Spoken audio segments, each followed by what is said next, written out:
Hi guys, welcome to Global Knowledge Academy. Today the topic is verbals. So we will explain these verbals one by one.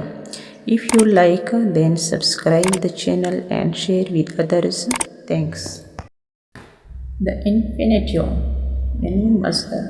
The infinitive is a form of a verb which is used as noun.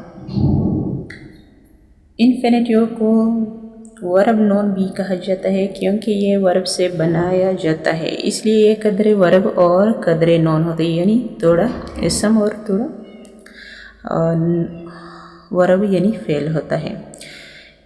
Infinitive को उर्दू में मस्दर कहते हैं। English में अक्सर verb की पहली form से पहले टू लगाने से बनता है और इनकी दो अक़साम हैं, बेयर इन्फिनेटिव और फुल इन्फिनेटिव।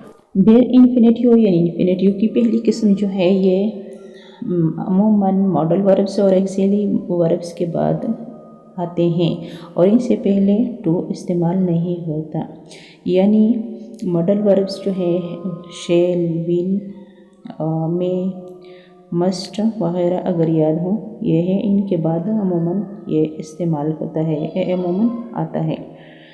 जैसे I can meet you at 6 o'clock, यहाँ पे कैन जो है ये मॉडल वर्ब है और मीट बेयर इन्फिनेटिव है, इससे पहले टू नहीं है।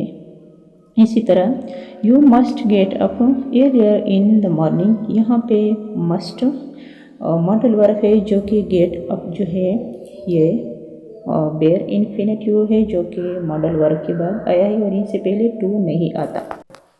दूसरी किस्म है फुल इन्फिनेटिव। ये वर्ब की पहली फॉर्म यानी फर्स्ट फॉर्म से पहले टू लगाने से बनता है और ये बतौर सब्जेक्ट भी आता है जुमले में और ऑब्जेक्ट भी, यानी फ़ाइल और मफ़ऊल दोनों के तौर पे इस्तेमाल होते हैं जुमले में। एग्जांपल देखें, to help is our duty, यहाँ पे बतौर सब्जेक्ट इस्तेमाल हुआ है और हेल्प वर्ड जो है ये वर्ब है, फर्स्ट फॉर्म है फेल की और इससे पहले टू लगाने से ये फुल इन्फिनेटिव हुआ। इसी तरह दूसरी एग्जांपल देखिए, बतौर ऑब्जेक्ट जो इस्तेमाल हुआ है, I like to write in English, यहाँ पे राइट जो है ये वर्ब की पहली फॉर्म है और इससे पहले टू लगाने से ये फुल इन्फिनेटिव हुआ है और बतौर ऑब्जेक्ट इस्तेमाल हुआ है, यानी मैं पसंद करती हूँ या करता हूँ लिखना इंग्लिश में, यहाँ पे टू राइट यानी लिखना बतौर ऑब्जेक्ट इस्तेमाल हुआ है। इन्फिनेटिव यानी मस्दर को ज़्यादातर मकसद के लिए इस्तेमाल करते हैं और उर्दू में मस्दर के आखिर में ना आता है, जैसा कि खाना, जाना, काम करना, यानी to go, to eat, to work, Urdu में इसके आखिर में ना आता है। वर्बल्स का मतलब है फेल यानी वर्ब से निकला हुआ और वर्बल्स जो हैं ये इन्फिनेटिव, जेरेंड और पार्टिसिपल को कहते हैं। जेरेंड इसमें मस्दर यानी इस्मुल fail. The gerund is a noun made from a verb by adding ing. gerund जो है ये फेल की फर्स्ट फॉर्म के आखिर में ing लगाने से बनता है और बाज़ औक़ात एक प्रेजेंट पार्टिसिपल जो है ये फ़िक्र में बतौर नॉन काम करता है, इस वक्त पार्टिसिपल को जेरेंड कहते हैं। जेरेंड का इस्तेमाल सेंटेंस में तीन तरह की होती हैं, सब्जेक्ट के तौर पे, ऑब्जेक्ट और सब्जेक्ट कॉम्प्लीमेंट के तौर पे। पहली किस्म देखिए, writing in English is not difficult, यहाँ पे राइटिंग जो है बतौर सब्जेक्ट आया है। सब्जेक्ट अमूमन जुमले के शुरू में आता है, यहाँ पे राइटिंग बज़ाहिर तो फेल लगता है लेकिन ing लगाने से और फ़िक्र में के शुरू में आने से ये जेरेंड हुआ और बतौर फ़ाइल काम कर रहा है। इसी तरह ऑब्जेक्ट के तौर पे देखें, I like writing in English, यहाँ पे आई सब्जेक्ट है जबकि लाइक फेल है यानी वर्ब है और राइटिंग ऑब्जेक्ट है। सब्जेक्ट कॉम्प्लीमेंट के तौर पे देखें, my favourite hobby is reading, यहाँ पे माई फ़ाइल है, सब्जेक्ट है और फेवरेट इसमें सिफत और रीडिंग कॉम्प्लीमेंट सब्जेक्ट है यानी जुमला को पूरा करने वाला सब्जेक्ट है और रीडिंग यहाँ पे जेरेंड कॉम्प्लीमेंट है। पार्टिसिपल اسم الفاعل اسم المفعول اس کو صفت فعلی بھی کہتے ہیں.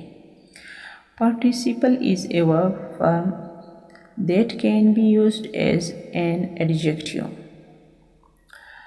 Participle جو ہے یہ فعل کی ایک قسم ہے جبکہ استعمال ہوتا ہے بطور صفت کے. ورب کی ing والی صورت کو پریزنٹ پارٹیسپل کہتے ہیں اور ورب کی تھرڈ فارم یعنی تیسری صورت کو پاسٹ پارٹیسپل کہتے ہیں. ان کی 3 اقسام ہیں. ان پارٹیسپل کے ٹوٹلی 3 اقسام ہیں. جب اردو میں فعل کے ساتھ کر یا کر کے لگا ہو تو انگلش کے فقرے میں سب سے پہلے پریزنٹ پارٹیسپل لگا کر اس کے بعد یعنی ing لگا کر اس کے بعد آبجیکٹ اور پھر سبجیکٹ لگاتے ہیں. جیسے saying the line the boy began to weep.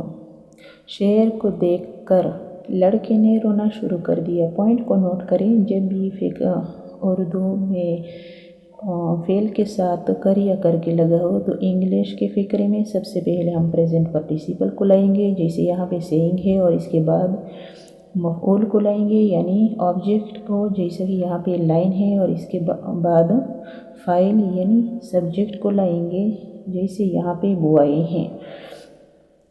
اس کے علاوہ بعض اوقات پریزنٹ پارٹیسپل جو ہے یہ فقرے میں بطور آبجیکٹ بھی کام کرتا ہے.